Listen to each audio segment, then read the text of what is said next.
So when my mom found this book, Nourishing Traditions, and it's a compilation by Sally Fallon. And the one that goes with it is Diet and Degenerative Diseases, I think, by Weston Price. Weston Price is the one that got Sally Fallon onto all this. And if I could remember the exact name of that book, what is it called? Anyway, but it's by Weston Price, and it's the Price Pottinger Real Food Association. Trying to find, if I can find the book. It's about degenerative disease is what his book is about. And the way that the Western diet brought disease to Aboriginal groups. Anyway, this is her cookbook that kind of comes from what he was doing.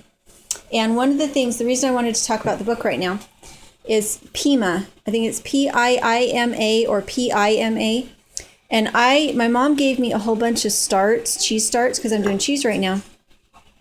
And when I was going through them, I already had starts, but she wasn't using any of them, so she didn't need them. And I did. I found a little tiny envelope that had this powder in it, and it said Piima. Turns out it's 20 years old. My mom ordered it from the Price Pottinger Foundation 20 years ago and then never used it. So I'm like, well, I wonder if it would still work. So the way that it works with Piima is you take your powder and you mix it in room temperature milk. It's not pasteurized or anything. It's just mixed in room temperature milk. You shake it really, really, really good for several seconds, maybe even a minute. And then you let it sit for 3 days in the open air with nothing on it, no cloth even. After 3 days, it has cultured the milk, and you can now use it as starts. So I have given a start of this to everybody I can think of that has milk animals, because it's one of those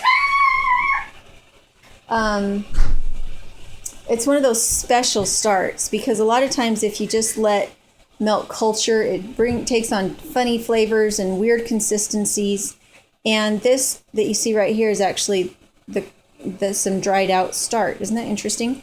But this works really well with goat's milk, because sometimes goat's milk will take on kind of an old flavor really quick, and it will be runny compared to like cow's yogurt has a tendency to set better than goat yogurt.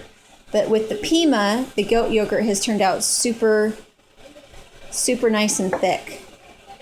And so I would encourage anybody, if you live close to me, get a Piima start. If you know me and you want to start, get a Piima start from me. Otherwise, see if you can get a Piima start from the Price Pottinger Foundation, because this is really, really good food. And it's so easy. Like with yogurt, you have to heat it up to really hot to the touch and then cool it down and then put your start in and then put it in the warming oven. And it's kind of a process. But with the Piima, all you do is take your fresh milk that you just got for your animals, put the Piima start in, let it sit for 12 hours, and it's done.